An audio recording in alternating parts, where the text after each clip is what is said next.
Voilà, mesdames et messieurs, bonsoir, bienvenue à cette émission spéciale de ce lundi 5 juillet 2021. Il y a un an, on installait sur l'ensemble du territoire national tous les conseils communaux, les 117 donc. Une installation non sans peine, oui, des blocages. De blocage en blocage, l'Assemblée nationale s'est donc voté une loi interprétative du code électoral, la loi numéro 2020-13 du 4 juin 2020 portant interprétation et complétant la loi numéro 2019-43 du 15 novembre 2019 portant code électoral. La responsabilité donc des partis politiques venait ainsi d'être engagée. Cette loi donne plus de possibilités donc à ces partis politiques donc de diriger, d'être imprégnés et de régler les problèmes déjà dès la base. Alors, beaucoup de problèmes, oui, il y en a eu. Aujourd'hui, les partis politiques majoritaires dirigent donc ces conseils communaux. Ici, on a décidé la loi. Un an après, que peut-on retenir? Quel bilan peut-on faire? Quel bilan peut-on faire? Sur le plateau de ce soir fera donc l'analyse, le bilan, les réformes prévues par le gouvernement, la gestion des crises, puisque crise, oui, il y en a eu, les perspectives pour les 5 prochaines années. Et pour en parler, nous avons ce soir autour de ce plateau Moukaram Osseni. Bonjour monsieur Moukaram Osseni. Moukaram Badarou, pardon. Moukaram Badarou, c'est bien écrit ici. Monsieur Moukaram Badarou, bonjour. Bonjour, cher ami. Merci d'être là ce soir. C'est moi qui vous remercie. Vous êtes homme politique, ancien préfet des départements de Lemay du Plateau, président d'une fondation, La Conscience Citoyenne. Monsieur Moukaram Badarou, merci d'être là ce soir. C'est moi qui vous remercie. Merci. Et en face de vous, nous avons Franck Kenevo. Franck Kenevo, expert en décentralisation. Monsieur Kenevo, bonjour. Bonjour. Merci d'être là ce soir. C'est un plaisir pour moi. Partager ce plateau avec nous. Et puis, troisième invité, Giulio Tometti. Giulio Tometti, merci d'être là. Merci, monsieur Ronsa, et merci à tous mes autres, personnes avisées. Très bien. Vous êtes donc juriste. Merci d'avoir répondu à notre invitation pour discuter de toutes ces questions ce soir. Alors, ma première question, on va directement à l'endroit de M. Badarou Moukaram, homme politique ancien, préfet des départements de Lemay du Plateau. Oui, un an après, comment avez-vous vu la gestion? Quel bilan pouvez-vous faire de ce que les maires, les conseils communaux ont réalisé jusqu'à la date d'aujourd'hui?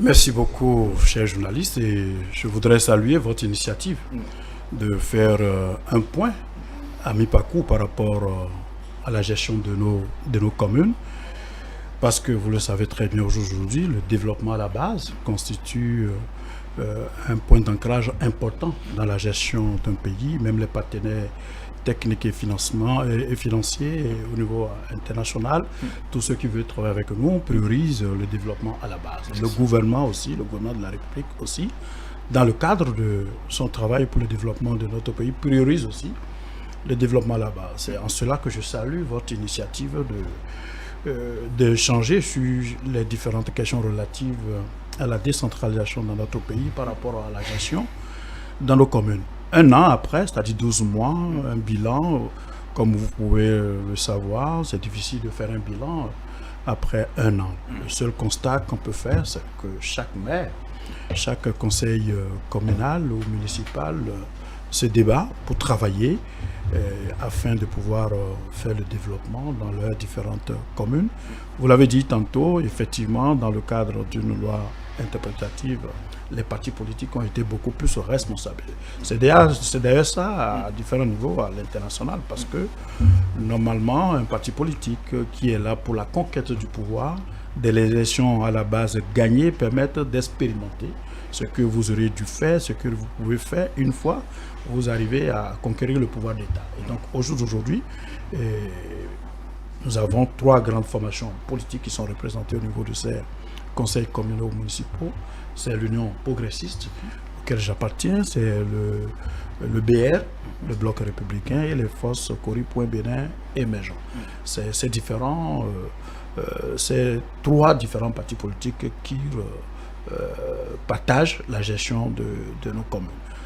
La réalité, c'est que les efforts se font, c'est ce que je peux dire, pour que les populations puissent se sentir mieux, puissent avoir un léger mieux, et il ne faut pas occulter non plus la part que joue le gouvernement pour pouvoir les accompagner dans le cadre du travail qui est le leur au niveau de la différentes communes. Très bien, merci Monsieur Badaro Mokaram. Franck Kenevo, à votre avis, en tant que spécialiste des questions liées à la décentralisation, est-ce que le bilan est quand même appréciable un an après?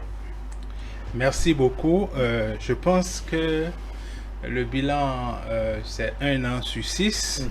Donc, on peut supposer que c'est l'année bonus qui a été utilisée par les maires pour vraiment se mettre en place. Mais pourquoi l'année bonus? Pourquoi on peut parler d'année bonus? Non, vous savez, la mandature est normalement de 5 ans, mais elle a été prolongée d'1 an parce qu'il y avait des réformes constitutionnelles qui voulaient qu'on puisse avoir une année électorale, de sorte que la présidentielle, les législatives et les communales, municipales et locales se tiennent la même année.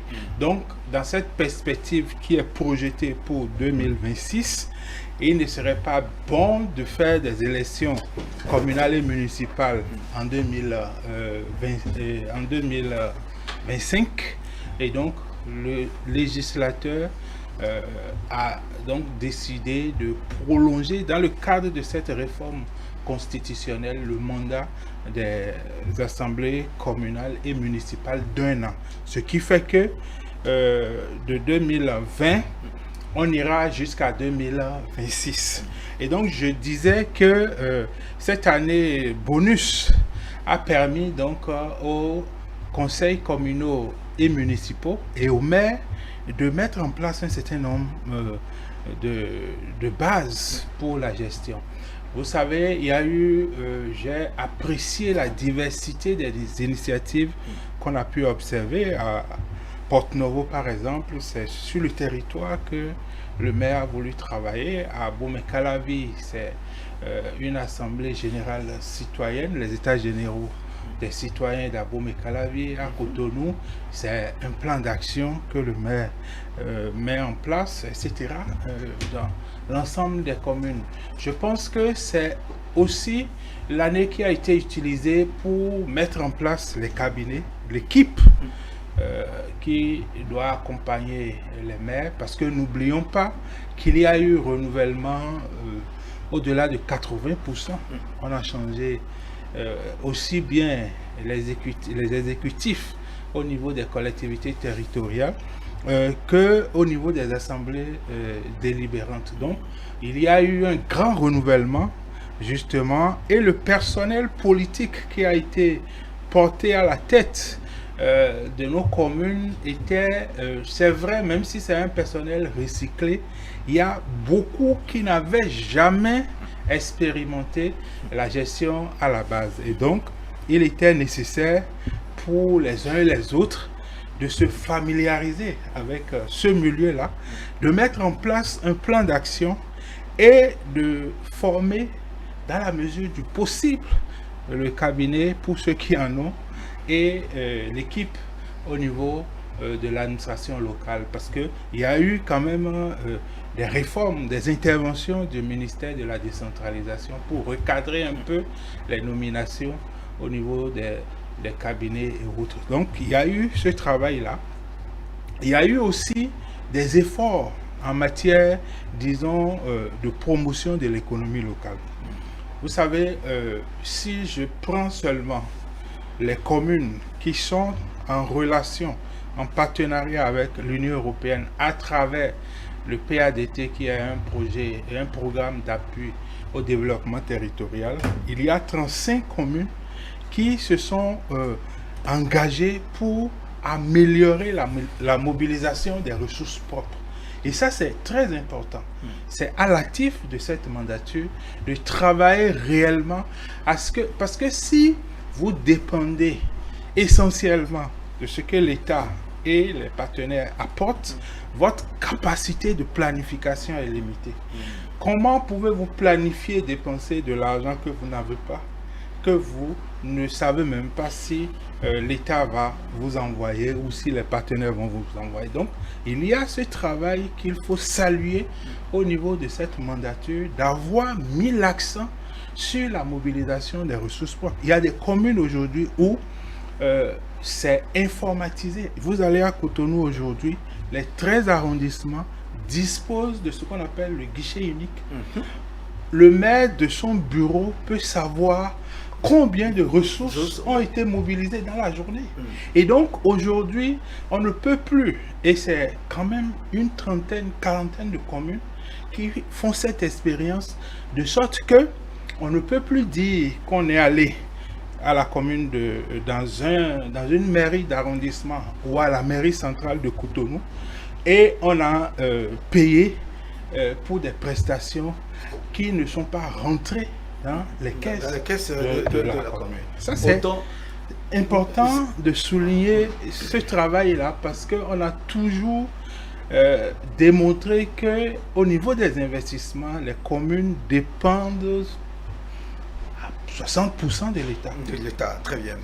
Oui, alors, si on doit faire un autre bilan, c'est de voir quand même qu'il y a eu un effort en matière de coopération décentralisée, où les communes, il y a Calavi, Cotonou, Parakou, etc., qui aujourd'hui améliorent la coopération décentralisée et aussi vont soumissionner à des projets, à des appels à projets sur le plan international. Avant, on voyait les communes sénégalaises, les communes ivoiriennes. Aujourd'hui, les communes béninoises aussi se positionnent sur ces appels à projets et gagnent des ressources additionnelles pour le développement local. C'est vrai que tout n'est pas encore rose, tout n'est pas encore parfait, mais il y a aussi un accompagnement de l'État, parfois qui fait peur. On aura le temps d'en parler, ou vous voulez l'inscrire dans le bilan? Oui, ça fait partie du bilan, parce qu'aujourd'hui, si nous regardons l'évolution des fonds FADEC, même si ces fonds sont appelés à disparaître dans un avenir très prochain, il y a quand même, le gouvernement a maintenu le rythme de croissance des fonds FADEC, et quand bien même des partenaires se retirent des fonds FADEC, on ne sent pas une diminution de ces ressources-là. Il y a même eu une décision salutaire du gouvernement d'orienter l'appui budgétaire de l'Union européenne vers les fonds FADEC systématiquement. Et donc, il y a aussi un travail qui a été réalisé et qui permet aujourd'hui d'avoir une politique nationale de décentralisation et de déconcentration qui est élaborée de manière participative. Les maires, tout ça là, l'ANCB était partie prenante à cette réforme-là. Donc je pense que il y a plein de choses qu'on peut évoquer par rapport à la gestion de cette première année. Et il faut... j'ai l'habitude de dire qu'il faut mettre l'accent sur ce qui marche et laisser ce qui marche moins bien parce que nous sommes en apprentissage et ces maires ont été installés il y a seulement un an. Comme on le dit. Merci Franck Kenevo. Julio Tometi, oui, tout ce que nous venons, Franck vient d'énumérer, oui, c'est grâce à cette loi interprétative qui a été votée, qui a permis donc de débloquer la situation et de permettre aux partis politiques de les rendre beaucoup plus responsables aujourd'hui et de le faire. Et donc cette loi devait être votée, elle était la bienvenue, qui nous a permis d'en être là aujourd'hui. Vous voulez que je parle de la loi, donc le fait qui a fait naître en fait les conseils communaux, l'élection des maires, ou bien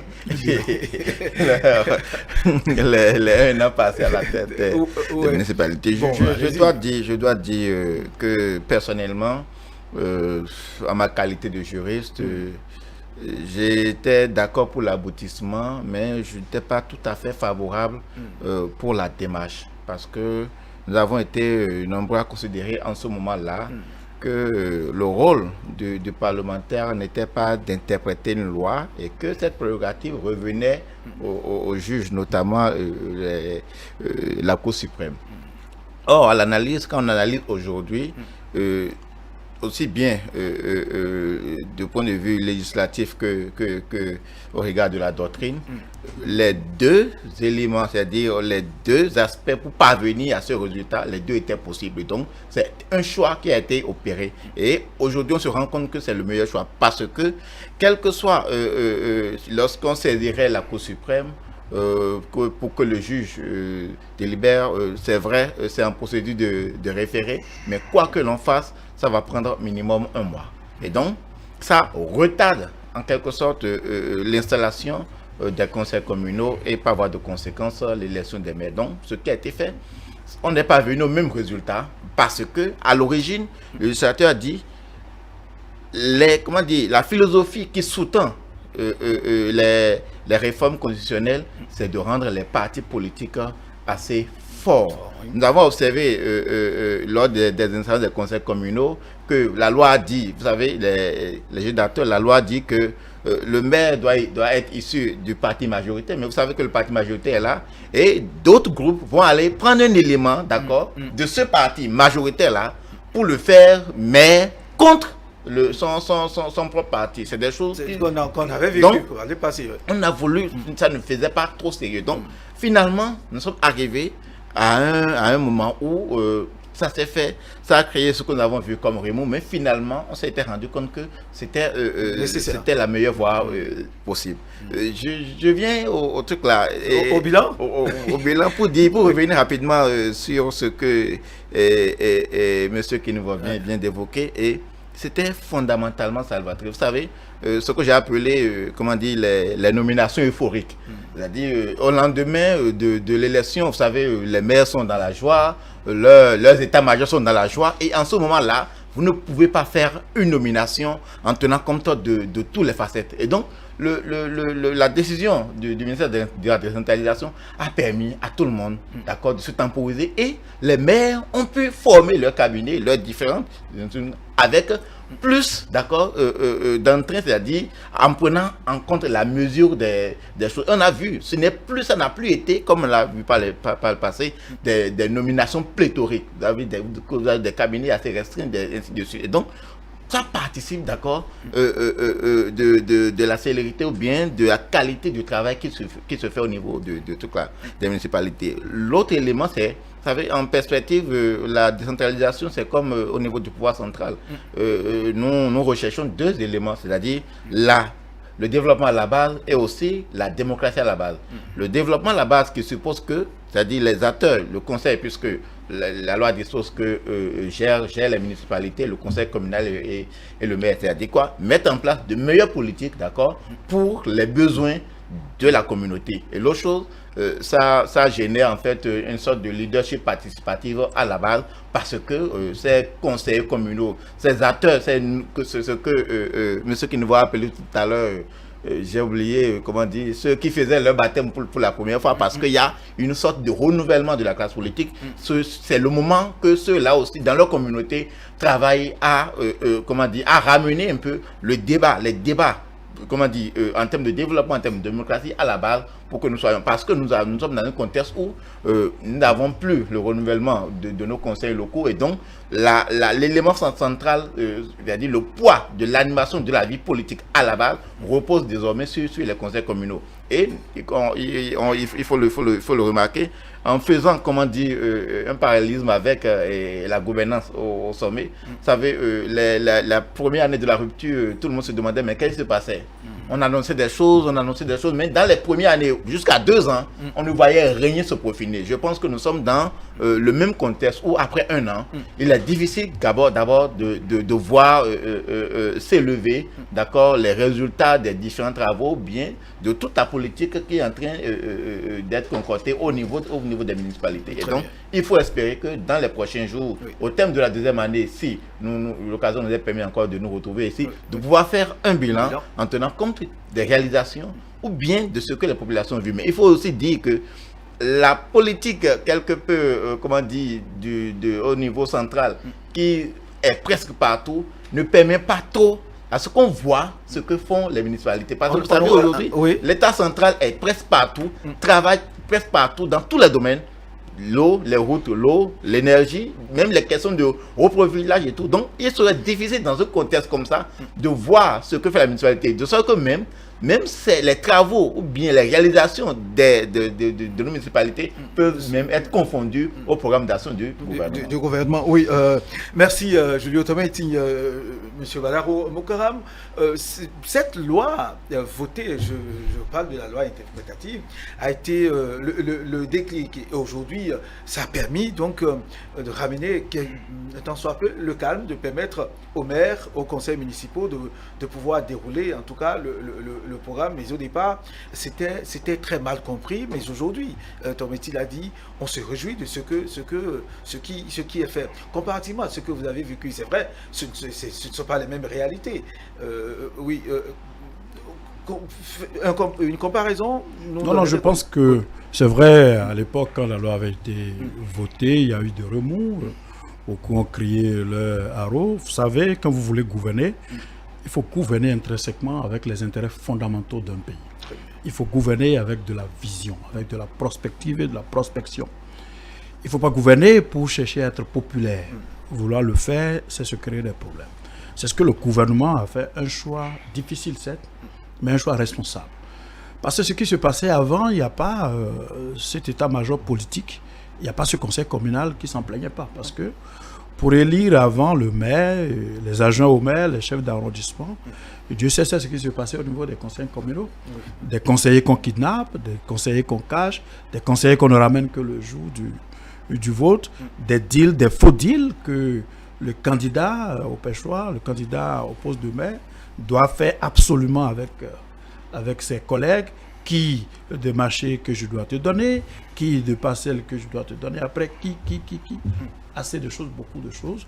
Et qui fait qu'une fois que l'intéressé est élu et confronté aux réalités de la gestion de la commune, confronté aux règles élémentaires de la bonne gouvernance, et voyant en face que s'il va dans le décor, il risque de se retrouver à Misrété ou bien quelque part ici à Cotonou, au cœur de Cotonou, où personne ne souhaite souvent à y aller, il prend alors un peu ses responsabilités et donc il met ses collègues en face de cette vérité, de cette réalité et des choses.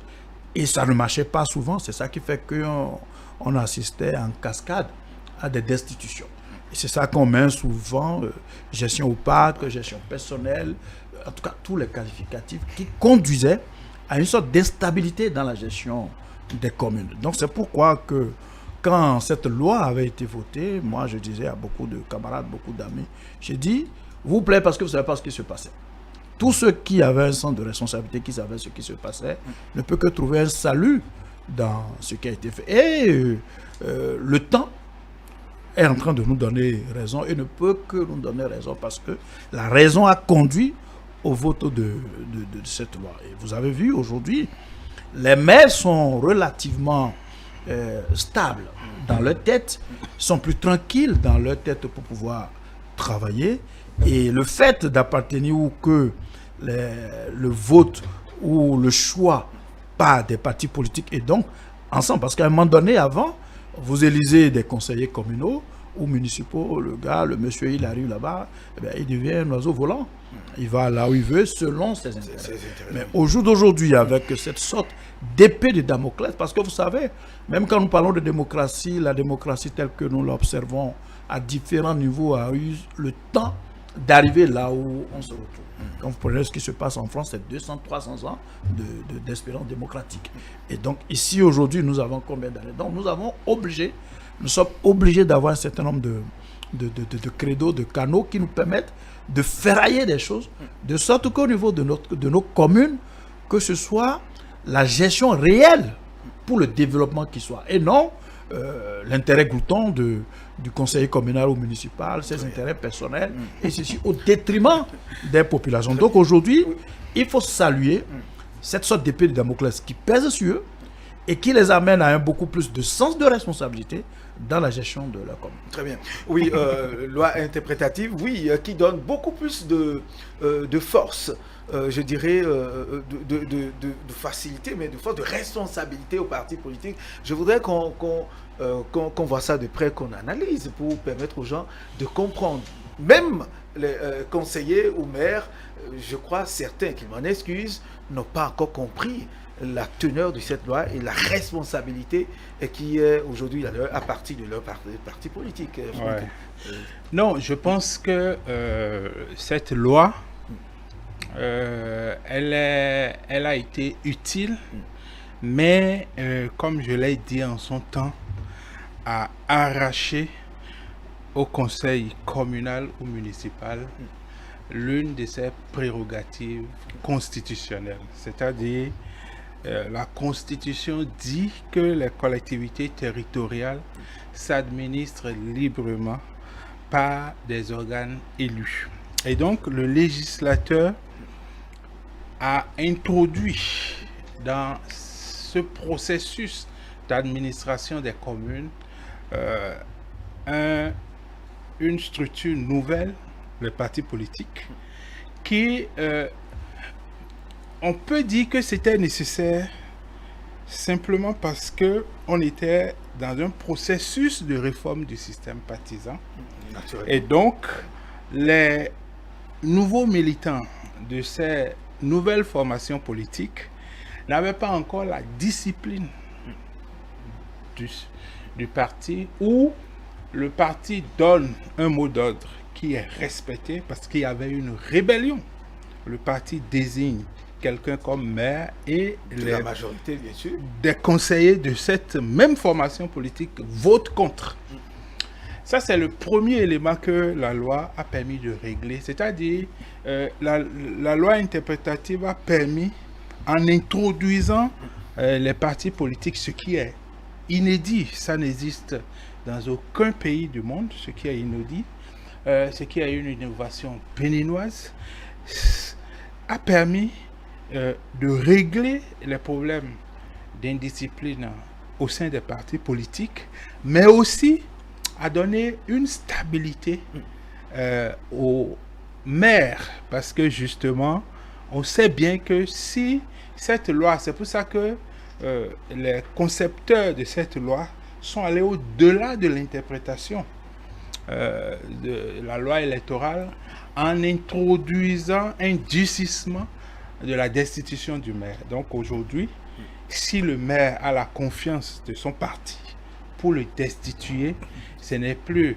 les 2/3, mais c'est les 3/4 des conseillers. Donc il y a une volonté que je souhaite pédagogique, c'est-à-dire il faut que cette loi soit transitoire et que les partis politiques, parce que justement, lorsqu'on parle de fonctionnement d'un conseil communal ou municipal, on voit le conseil qui est autonome, libre. La loi et la Constitution permettent de garantir une autonomie de décision au conseil. Et ensuite, le maire exécute les décisions du conseil. Et donc, avec cette loi, on a franchi le Rubicon en permettant aux partis politiques d'intervenir dans un champ de compétences qui est habituellement réservé au conseil communal, à titre pédagogique, certainement. Et donc, je souhaite que les formations politiques, il y en a 3 qui contrôlent les 77 communes, je souhaite que ces formations politiques prennent le temps de former les militants qui sont des élus locaux. Parce qu'aujourd'hui, ce qu'on observe, c'est que les vieilles pratiques commencent par revenir. On va en parler. Oui. D'ici là, on va en parler au cours du... On va en parler. Du débat, et oui. donc, ça interpelle les partis politiques sur le rôle que la loi leur donne dans la gestion de nos collectivités territoriales. Et donc, de ce point de vue, je pense qu'aujourd'hui, il faut véritablement travailler à 2 choses. Premièrement, il faut que les doctrines au niveau des partis politiques se ressentent au niveau des politiques, des orientations, des politiques au niveau des collectivités territoriales. Lorsque On sait que UP, c'est un peu la gauche, BR, un peu la droite, FCBE, peut-être des centristes, je n'en sais rien. Alors, à partir de ce moment, il faudrait que dans les politiques, qu'on voit le libéralisme d'un côté et qu'on voit les politiques sociales de l'autre. Il faudrait que les partis politiques travaillent avec l'ensemble des 77 maires pour qu'on ressente la différence dans la gestion. Autrement, dans 5 ans, les électeurs n'auront pas de lisibilité entre les partis politiques. Deuxième élément, c'est que il est nécessaire que les conseillers soient formés, soient édifiés sur leur rôle. Lorsque vous avez des élus locaux qui ne comprennent pas leur rôle, vous avez des chefs quartiers, des chefs d'arrondissement qui ne comprennent pas leur dépendance hiérarchique par rapport aux maires et qui se donnent des libertés, c'est vrai que ça interpelle l'ensemble des acteurs, l'ensemble de la communauté, mais c'est la formation politique que les électeurs ont responsabilisé pour administrer la commune à travers les élus qui est premièrement interpellé. Donc, je pense que après 1 an d'exercice, il faut qu'on tire ces leçons et que les formations politiques puissent rentrer dans la danse. Autrement, la loi ne serait intervenue juste que pour régler un problème conjoncturel. Or, je pense que le souci du législateur, c'est de préserver les acquis de la réforme du système partisan, le temps que les partis politiques s'organisent pour véritablement gérer, parce que c'est quand même flatteur pour des partis politiques qui sont créés il n'y a pas longtemps d'avoir cet ancrage à la base. Regardez en France, le parti d'Emmanuel Macron n'arrive pas à contrôler les collectivités territoriales. Et donc, c'est une opportunité pour les partis politiques qui ont pu avoir ces collectivités territoriales de travailler avec les élus locaux et les maires pour que l'identité, parce que si on ne sent pas la marque du parti politique, on sentira la personnalité du maire et ce qui va faciliter les rébellions dans 5 ans. Très bien. Merci. Nous allons, je ne sais pas si Julio Tometti a quelque chose à ajouter, sinon nous allons suivre les explications du consultant en politique Agapit Napoléon Maforican par rapport à cette loi, la loi interprétative numéro 2020-13 du 4 juin 2020. Nous allons écouter... Il fallait passer ça avant qu'on ne puisse opiner. Oui, c'est pas grave. On peut y aller. Nous allons donc suivre et poursuivre le débat. Écoutez après l'avis de quelques-unes des populations, les citoyens, quelques-uns que nous avons rencontrés dans les communes. Mais avant, suivons ici les explications du consultant politique Agapit Napoléon Maforican sur cette loi interprétative. Ce qui s'est passé, c'est qu'on était en face d'un code qui n'était pas applicable dans l'esprit de la loi. La loi, telle que c'est rédigé depuis l'esprit de la réforme du système partisan, c'était pour que les partis prennent possession de la gestion de la vie publique, mais que ces partis soient d'abord représentatifs. Le seuil de représentation, 10%.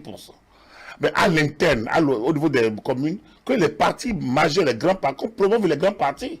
C'est ça l'autre 10%, l'autre principe de 40% et de 10% qui élimine encore au niveau des arrondissements.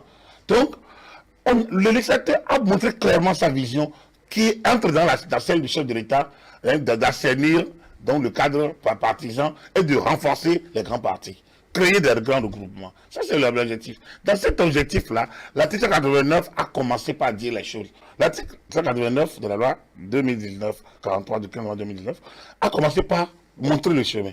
Mais sans être décliné, on est passé à un article 190 qui n'était plus la suite logique de 189, mais qui instaure une nouvelle dynamique, avec une nouvelle règle, celle donc des voix, lorsque des voix sont, et les gens reçoivent les mêmes voix, et les mêmes suffrages, comment il y aura autant de tout pour que...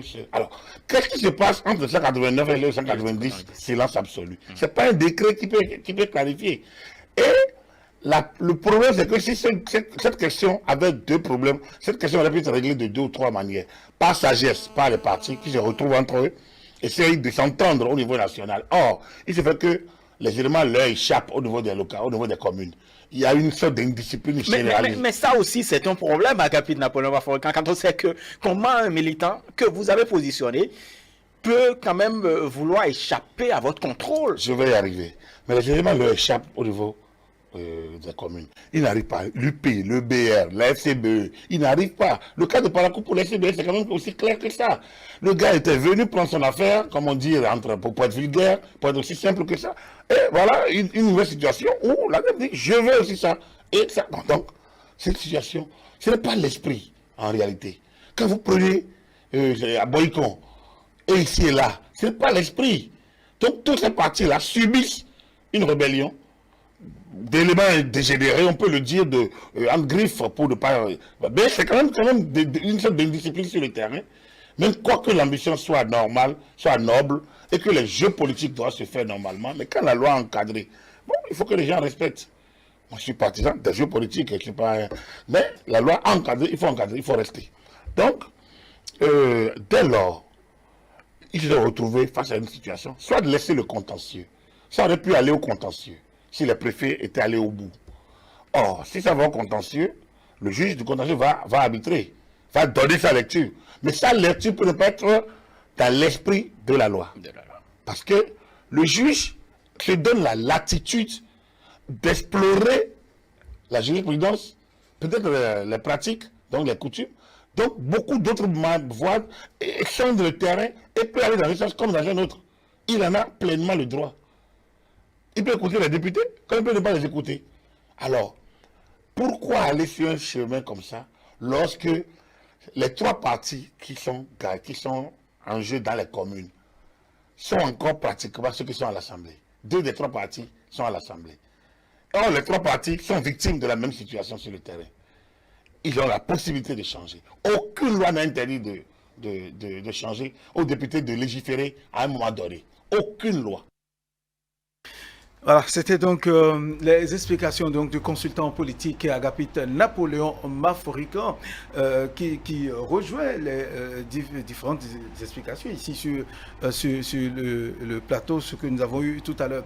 Nous allons poursuivre toujours avec dans la première partie bilan de ces 12 mois passés par les maires à la tête des conseils communaux pour écouter l'avis des citoyens que nous avons rencontrés à Parakou, à Cotonou, à Bomey-Calavi, à Porto-Novo même.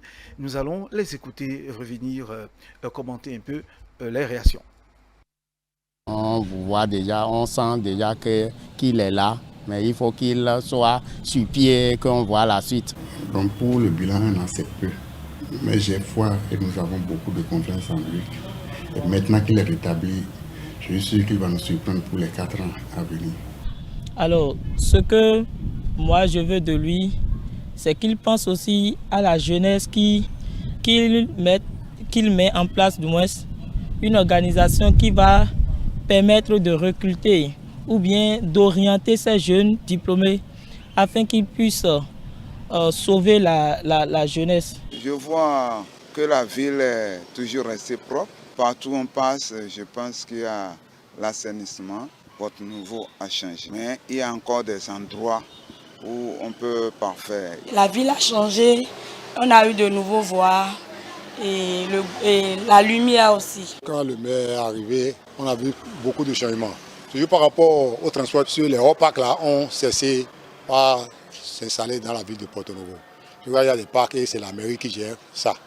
Et c'est une bonne initiative pour que ceux qui prennent les colis, ils prennent les bus en 2 heures, ils arrivent sur le parc pour dire qu'ils ont perdu les colis, qu'ils ont gardé dans les véhicules. Et en plus ça. Par rapport à la ville, il y a l'éclairage, nous on apprécie ça. Qui va voir toutes ces réalisations, on va dire que le pays n'avance pas. Même nous qui sommes citoyens, on va dans d'autres quartiers, on se perd. Non seulement ça, je veux qu'ils travaillent rigoureusement pour l'amélioration et l'embellissement de cette ville. Mairie là, il faut le dire pour les gens qui ont là-bas, de diminuer l'impôt un peu. Ces impôts là, c'est beaucoup. Que les gens partent, mairie de faire quelque chose, papier, de diminuer là. ça va aller. On souhaite que la mairie diminue un peu la taxe pour que ça nous facilite à payer parce qu'on n'arrive pas qu'il diminue la taxe. Nous, on veut le développement de notre cité. Voilà. Et n'empêche, on ne veut pas voir la couleur de celui qui arrivera à faire le travail comme on le veut, mais seulement que nous voulons que le développement de notre ville. Que vraiment il y a des changements, surtout au niveau des voies. Ils ont fait beaucoup de voies, ils ont tracé beaucoup de voies. La voie qui mène Canavik-Pota vers à Itchédji là-bas, il a commencé par faire la voie là, donc c'est une bonne chose de sa part. On a constaté quelques changements en plus de ce qui se faisait déjà, notamment à la suite des voies. Il a mobilisé son équipe. Je dois féliciter notre maire qui est en place d'aujourd'hui parce qu'il fait de son mieux. Parce que être à la tête d'une commune comme Parakou, ce n'est pas facile à le gérer. Parce que Parakou fait 3e ville à statut particulier du Bénin. Donc nous allons le tirer un coup de chapeau. Il a fait de son mieux. Nous le remercions beaucoup. Il va falloir que vraiment le maire Chatokor, le maire Zimé, Chabi Zimé, Inoussa et toute son équipe, les chefs d'arrondissement, puissent vraiment se lever, prendre Parakou comme il faut. Voilà, c'était l'avis de quelques citoyens que nous avons rencontrés dans ces différentes communes. Julio Tometti, votre réaction par rapport à ce que vous venez d'écouter? Je vais commencer par la réaction du consultant politique Maforican pour dire, bon, nous sommes parvenus au résultat auquel nous étions parvenus.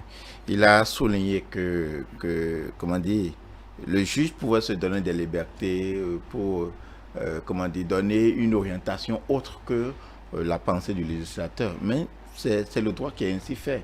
Le législateur légifère, mais c'est le juge qui est l'interprète de la loi. Donc, dans quelques rares cas, c'est dans quelques rares cas où on peut faire, quand bien même lui aussi, c'est un juge par rapport à la question de l'exception d'inconstitutionnalité. Donc, dans toutes les phases, à partir du moment où le législateur a légiféré, les questions d'interprétation relèvent du juge. Et c'est pourquoi on a compris, monsieur Kinifo le disait tout à l'heure, le législateur n'avait pas fait que interpréter. Le législateur n'avait pas que fait interpréter. Le législateur en a profité pour introduire un certain nombre de dispositions parce qu'il avait en perspective que la situation pouvait générer d'autres éléments. Donc, en profiter en même temps pour, comment dire, mettre ce qu'on peut appeler tous les garde-fous nécessaires pour qu'on ne revienne pas sur cette question. Donc, c'est en cela qu'on comprendrait mieux que ce n'était pas qu'une question d'interprétation de l'article 189, c'était ça, de ce qu'on appelle en ce moment-là, la fameuse article 189. Donc, ce n'était pas que cette question-là. Donc, dans tous les cas de figure, il revient toujours, il n'est pas bien d'accord que nous gardions dans l'esprit que dans des cas ou dans l'autre, le juge peut se donner des libertés. C'est le rôle du juge de se donner des libertés en se référant à la loi, à la doctrine, à la Cour. Qui est en train de parler. Non, mais on allait à un blocage. Oui, c'est-à-dire, dans l'interprétation de la loi, il est dit que c'est le parti politique qui propose le candidat et donc, à partir de ce moment, chaque fois que les conseillers votent contre le candidat, le parti sans tête ramène le même candidat, ils vont voter contre et ça sera l'impasse. Donc, il y a cet aspect aussi qui ne permettait pas d'aller au bout du processus et donc qui avait motivé certainement le législateur à intervenir dans le processus. Donc, il y a cet élément, c'est-à-dire il y a des communes où le parti dit le candidat c'est tel. Et la majorité des conseillers votent contre. Or, pour être élu maire, il faut avoir une majorité des voix. Donc, à partir de ce moment, les préfets étaient obligés de suspendre les séances, de laisser les chefs des partis politiques au niveau de chaque commune faire des concertations avec les élus, mais rien ne garantissait que ces concertations allaient changer le vote de ces conseillers-là. Donc, c'est ça. C'est pour ça que je dis que c'est vraiment une situation transitoire parce que la loi n'avait pas prévu ce cas de figure. Donc à partir de ce moment, le législateur peut reprendre la main. Maintenant, la solution proposée est discutable. Très bien. Merci Franck. Avant de retrouver Julio Tometti, M. Mokaram Badarou, vous avez écouté les citoyens, les réactions des uns et des autres. Oui, Julio l'a évoqué tout à l'heure. Quelquefois, ça prête à confusion quand vous les entendez. Est-ce que la population arrive à comprendre l'action, ce que le maire est en train de faire, le conseil communal, par rapport à ce que le pouvoir central est en train de faire? D'abord, je crois qu'il faut revenir un peu sur cette loi interprétative dont nous parlions. La situation sur le terrain telle que cela se passait, s'il n'y a pas cette solution trouvée, on enlève l'impasse et on a tout le temps vécu d'impasse pour installer les bains. Toutes les fois où il faut installer les conseils communaux, c'était la demandade au niveau des préfectures, que ce soit le préfet, le secrétaire général du département, que les chargés de mission, c'était des difficultés atroces. Et en tant qu'acteur politique, au niveau des partis politiques, c'était le branle-bas aussi. C'est-à-dire, il arrive des fois où même des grandes formations politiques, à l'époque, avant la réforme du système partisan, je veux dire, parfois sont obligés de déporter leurs conseillers communaux. Je connais des conseillers communaux de Lemay, mais qui se sont retrouvés à Parakou pendant au moins une semaine où il faut aller interner les conseillers là-bas et ne les ramener que le jour du vote. Et où je connais toujours dans le département de Lemay des conseillers qu'on est obligé de venir interner à Calavi et ne les ramener que le jour du vote. Et ceci à partir des deals que vous ne pouvez pas comprendre. Et deuxième chose, les partis politiques finissent d'élire des conseillers communaux, municipaux, à partir parce que malheureusement l'argent est devenu l'axe principal au niveau de nos élections. Et ça jouait négativement sur tout. Et donc, il faut aussi souligner un fait. Parfois et très souvent, nos lois, c'est que nous allions copier ça ailleurs. Et il est bon souvent d'acclimater ces lois comme dans les Arméniens ici. Et donc, c'est chemin faisant à l'exercice au regard des réalités qui sont les nôtres, qui créent des problèmes au niveau des conseils communaux, non seulement pour installer les conseils communaux, les maires, mais aussi l'instabilité qu'on vit au niveau des conseils communaux. Ou alors, celui qui ne doit pas être maire s'y retrouve. Et donc, c'est au détriment des populations, au détriment du développement. Donc, la loi vient se coller à la réalité, se coller à la vérité du terrain, qui indique que si c'est comme ça, il faut bien regarder les choses en face et prendre des décisions. C'est ce qui a été fait.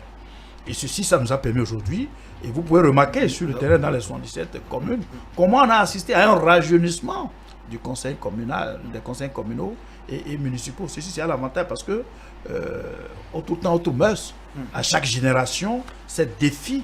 Et au jour d'aujourd'hui, vous pouvez constater qu'au niveau des maires, vous avez beaucoup de jeunes maires, vous avez beaucoup de jeunes adjoints aux maires, et ainsi de suite. Et cela rime avec les réalités de leur temps par rapport aux questions de développement. Par rapport au vote populiste, les citoyens se sont exprimés par rapport, vous avez entendu par ici, diminuer des tasses, le travail se fait, d'autres estiment que le gouvernement prend un peu plus de terrain, mais je dois souligner à ce niveau que les concitoyens se prononcent, c'est de leur droit.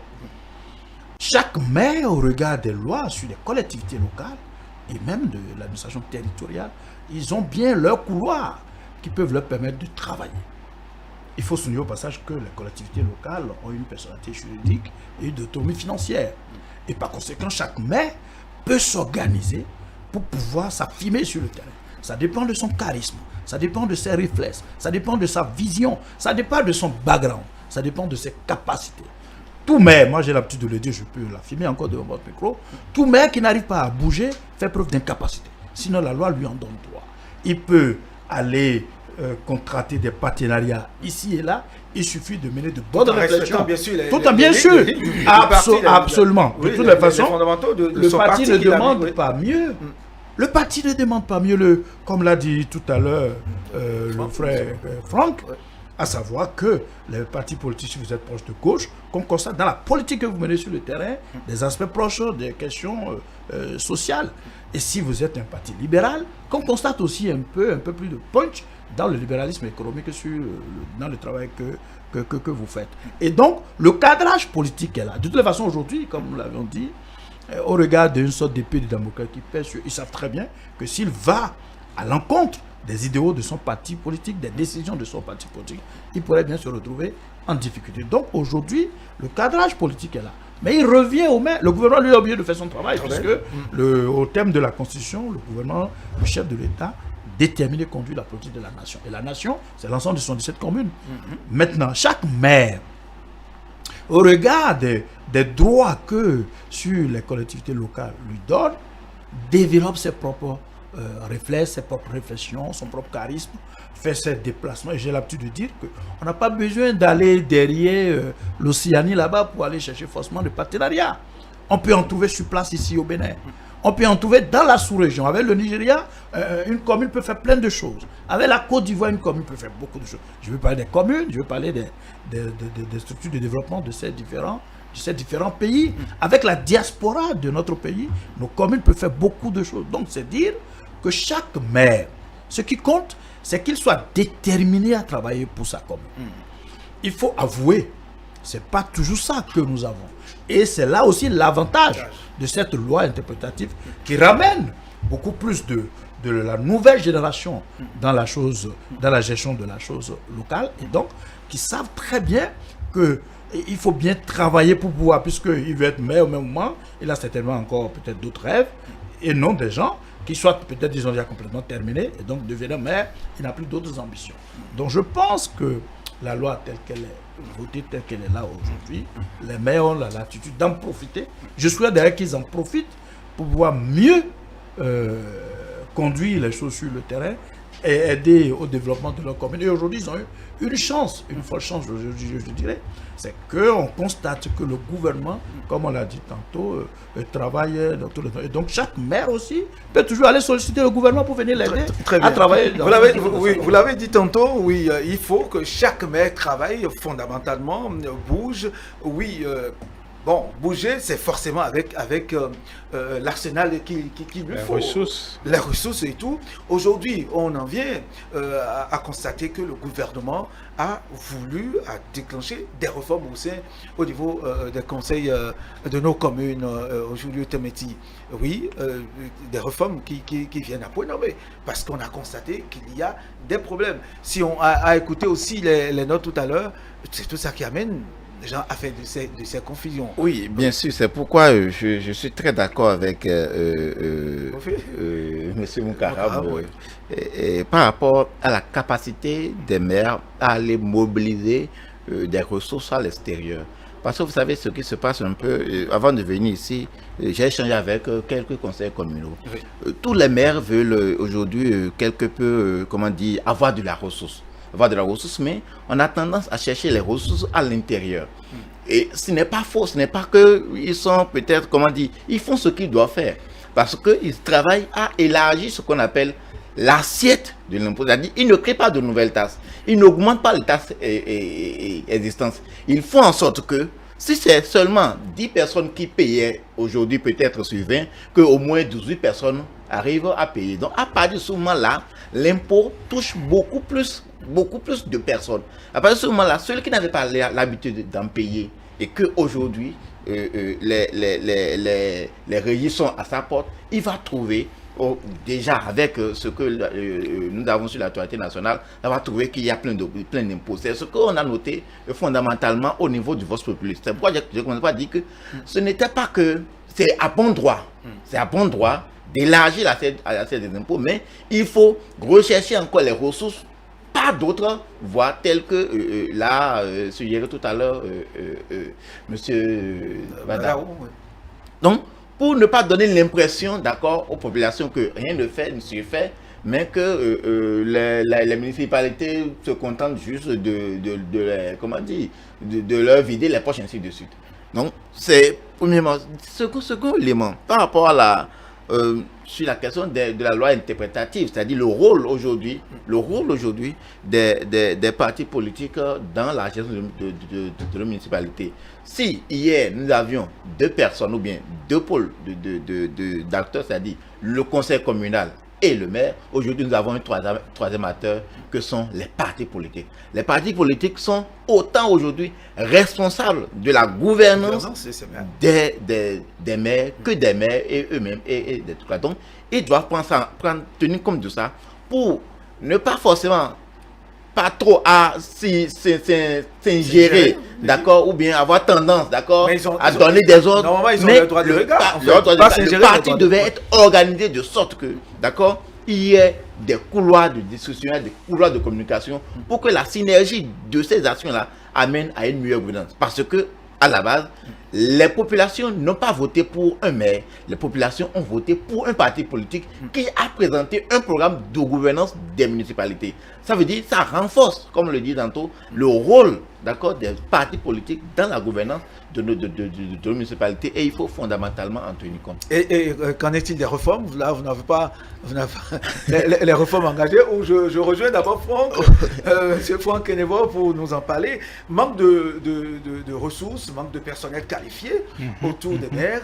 Ce sont là la gestion financière, une orthodoxie financière, c'est grave. Autant de problèmes qui aujourd'hui ont amené le gouvernement à projeter des réformes.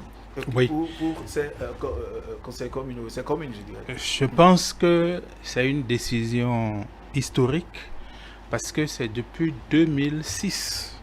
J'ai été l'organisateur du premier forum qui a fait l'évaluation de la décentralisation en 2006 et l'ouverture a été présidée par le ministre d'État Pascal Irénée Koupaki.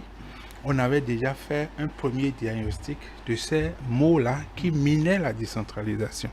Mais avant de revenir à ce sujet très important, je voudrais quand même dire quelques mots par rapport à ce que les citoyens ont eu à dire. Moi, la première chose qui m'a impressionné, c'est que malgré l'omniprésence du gouvernement, que les citoyens aient des attentes vis-à-vis des maires, c'est une très bonne chose. Ça veut dire que l'institution commune est en train de rentrer dans nos mentalités comme un cadre pour régler les problèmes de proximité. Ça, c'est le premier élément. Le deuxième élément, c'est de comprendre que fondamentalement, la gestion locale aujourd'hui est investie par des agences, des structures de l'État. La loi permet de le faire dans le cadre de programmes nationaux. Lorsqu'il y a un programme national, comme c'est le cas de accès universel à l'eau potable, on peut le faire. Mais c'est vrai qu'il y a d'autres domaines où il y a des agences de l'État qui interfèrent dans la gestion des collectivités territoriales. Je pense que sur cette question, il faudrait qu'il y ait un dialogue constructif entre l'État et les collectivités territoriales. La NCB a fait beaucoup de littérature sur le sujet. Il faudrait qu'il y ait discussion pour que, à court ou moyen terme, c'est-à-dire 2 ans à 5 ans, qu'on puisse envisager que ces agences-là deviennent des établissements publics de coopération intercommunale où les communes siègent et qu'on puisse faire des aménagements pour que l'État continue peut-être de nommer les responsables techniques de ces structures, parce que c'est l'État qui mobilise les ressources et autres.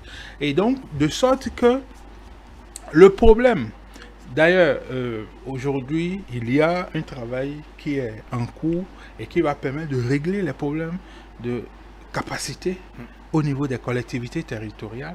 Et donc, ça va permettre aux communes, en même temps que l'État investit beaucoup de ressources, aux communes de faire l'apprentissage. Parce qu'il n'y a pas de durabilité dans les domaines de compétences des collectivités territoriales pour l'État. Il faut que l'État intervienne ponctuellement, mais que cette intervention facilite le renforcement des capacités des collectivités territoriales. Et cela me permet d'évoquer les lignes directrices des réformes que le gouvernement a annoncées. Premièrement, c'est le renforcement des capacités. Aujourd'hui, depuis 2015-2016, il n'est plus possible de faire des recrutements dans les communes, justement parce que à un moment donné, les maires ont abusé de cette compétence que la loi leur a donnée. Et donc, on trouve dans des communes jusqu'à 36 chauffeurs. Qu'est-ce qu'on va faire avec autant de chauffeurs? Ça veut dire que quand un maire arrive, un adjoint au maire arrive, quand un secrétaire général arrive, ils amènent leurs propres chauffeurs, ils mettent au garage ceux qui sont là. Alors que la gestion municipale, communale, exige des profils de cadres donnés qu'on ne retrouve pas. Pas souvent. J'ai regardé le dossier d'une commune la semaine passée. Il n'y a que 2 cadres A dans la commune. Alors qu'est-ce que cette commune-là peut faire en matière de procédure de passation des marchés, en matière de montage de projets de développement dans d'autres pays? Lorsque vous finissez le PDC, vous êtes obligé de suivre un canevas pour monter les projets. Donc, il y a un problème de ressources humaines et aujourd'hui, le gouvernement veut régler ça. Ça, c'est une très bonne nouvelle pour les collectivités territoriales. Il faudrait voir comment mettre à la disposition de ces communes-là des ressources au niveau du secrétariat général, au niveau de la direction administrative et financière, au niveau de la planification, au niveau de la mobilisation des ressources. Dans beaucoup de domaines, ils ont besoin de ressources humaines. Ça, c'est le premier élément que le gouvernement veut réformer et qui est une très bonne nouvelle. Le deuxième élément, c'est... Pour gagner du temps. Le deuxième élément, c'est de régler la question de confusion entre les fonctions politiques et les fonctions administratives, les fonctions techniques. Il faudrait vraiment qu'on puisse créer un cadre de travail pour le secrétaire général de la mairie et que, avec son équipe, qu'il soit épargné des influences politiques. Et que quand les politiciens se battent au conseil communal pour décider, qu'on puisse leur donner les coups de franche pour travailler de façon technique. Dans d'autres pays, on appelle le secrétaire général un directeur général. Parce que, vous savez, au niveau des communes, c'est l'une des rares structures où le maire est en même temps le président du conseil d'administration et en même temps le directeur général, l'organe exécutif. Donc ça, il faut clarifier cela parce que les accusations des conseillers envers les maires, c'est gestion solitaire. Et c'est la loi qui favorise ça parce que la loi dit clairement que le maire est l'organe exécutif. Donc c'est s'il veut qu'il délègue des compétences, il est l'organe exécutif. Ça veut dire que le secrétaire général, qui est même le technicien, le chef, enfin l'homme de l'administration, n'existe pas fondamentalement alors qu'il y a un décret qui donne un statut au secrétaire général. Donc il y a ces questions-là qu'il faut travailler pour permettre à nos communes. Et la dernière chose que je voudrais dire, c'est qu'aujourd'hui, il y a une possibilité à travers le fonds d'investissement communal que les communes aient plus de ressources, c'est-à-dire le gouvernement veut aider les communes à aller sur le marché financier pour lever des fonds, comme Dakar a eu à le faire, etc.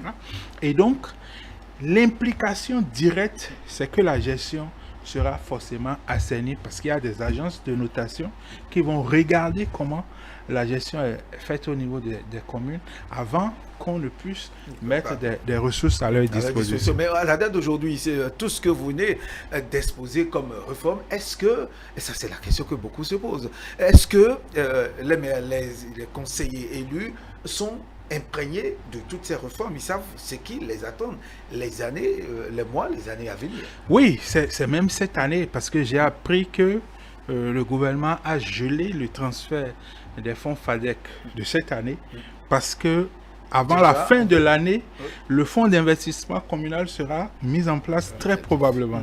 Donc, je pense qu'aujourd'hui, c'est la réflexion qui est en place. Et lorsque la réflexion du gouvernement ira à son terme et qu'un projet de loi sortira, je pense que après l'adoption, il y aura une vulgarisation des séances de formation et d'explication sur ces questions-là, parce que je crois fondamentalement que les formations qui sont données aux maires, il faut les orienter vers leurs compétences. Vous savez, lorsque le ministre de la décentralisation a suspendu le maire de Banter, beaucoup de maires m'ont appelé et m'ont dit mais comment on peut lui reprocher de ne pas collaborer avec le préfet? Parce qu'ils ne comprennent pas ce qu'on appelle le dédoublement fonctionnel du maire. Le maire est autorité locale autonome, tout. Il n'est pas un subordonné du préfet, mais dans ses compétences propres. Lorsqu'on parle des questions de sécurité, c'est le préfet qui devient le patron du maire. Donc il y a des choses qu'il faut expliquer aux maires, il faut les former. Les questions de leadership, vous savez, la stabilité du conseil dépend de la capacité de leadership du maire. Lorsque vous êtes un bon leader, je sais qu'il y a des communes où le maire a supprimé des primes. Le nouveau maire a supprimé des primes. Mais il n'y a pas eu de remous. Parce que nous devons travailler dans nos communes pour aboutir à ce qu'on appelle des changements systémiques. C'est très bien. Merci Franck Enevo. Je vais demander à M. Nokaram Badarou ces réformes qui sont en vue, qui sont engagées aujourd'hui. Les mairies, les communes, la population, en tout cas d'abord les communes, les premiers responsables concernés doivent s'en réjouir parce que ça leur permettra désormais d'avoir la main, d'avoir beaucoup plus de comprendre ce qu'ils ont à faire, d'avoir la main et de pouvoir travailler au service de la population. Non, moi je pense que, comme l'a dit Franck Kilivor, je crois que l'objectif du gouvernement, c'est d'aider à l'efficacité. C'est d'aider à aider les maires à beaucoup plus s'occuper de leur commune et avoir de quoi le faire. Dans nos différentes communes, il faut dire que la politique politicienne avait tellement pris le dessus qui fait qu'au niveau des communes, vous avez de pléthore. Et parfois, ces pléthores, ce n'est pas forcément pléthore en qualité, c'est beaucoup plus de la quantité.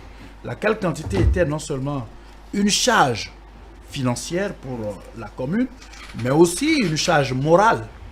Parce que le monsieur est là, mais il n'a aucune idée du job, mais il est là. Et le maire est obligé de faire avec. Et au même moment, celui qui est à côté, qui en a la compétence, s'en plaint, il ne peut pas aller au-delà, puisque c'est que c'est le patron qui l'a amené. Et ceci, il faut corriger ça. Et c'est pour ça que moi, je suis très heureux du diagnostic qui a été fait par le gouvernement et le courage d'aborder le sujet, parce que ce n'est pas que les anciens gouvernements non plus, ou des anciens acteurs, ne les ont pas observés. Mais puisque c'est une question de parti politique, c'est une question à la base. Or, si vous voulez vous faire réélire, si vous voulez avoir beaucoup plus de popularité sur le terrain, c'est des gens dont vous avez besoin, c'est des bras d'exécution politique. Et donc, les gens avaient peur d'aller sur ce terrain. Moi, je suis heureux du courage de ce gouvernement, le courage du chef de l'État, d'aller donner de pouvoir réformer, à savoir amener les maires à ce que, au niveau, parce que ce qui manque au niveau des communes, pour la plupart, c'est le personnel qualifié. Et comme vous le savez, si vous n'avez pas le personnel qualifié, vous avez beau avoir toutes les volontés du monde, vous ne pouvez pas avancer. Et donc, si on réforme à ce niveau, on aide les maires, on aide les communes à pouvoir travailler scientifiquement, à pouvoir travailler techniquement, à pouvoir travailler sérieusement pour le développement. Au niveau de la possibilité par rapport au fonds d'investissement communal qui va être mis en place, parce que il faut avouer qu'à un moment donné, et c'est vrai, nous on en a crié ici et là, on n'a pas toujours l'oreille attentive par rapport à ça, les maires aimaient seulement les fonds FADEC. Ils aimaient seulement les fonds FADEC. Et pourquoi? Oui, pourquoi? Parce que les fonds FADEC, ça, le gouvernement... de l'argent frais.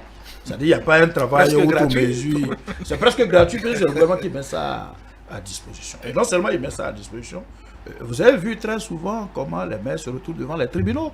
C'est la gestion de ces fonds et la gestion des affaires domaniales. C'est l'affaire des deals qu'ils avaient entre eux qui leur créent des problèmes. Donc au jour d'aujourd'hui, des réformes entreprises aident même ces mêmes maires, parce qu'au moins ça les sécurise, ça leur empêche de voir aller vers un certain nombre de choses.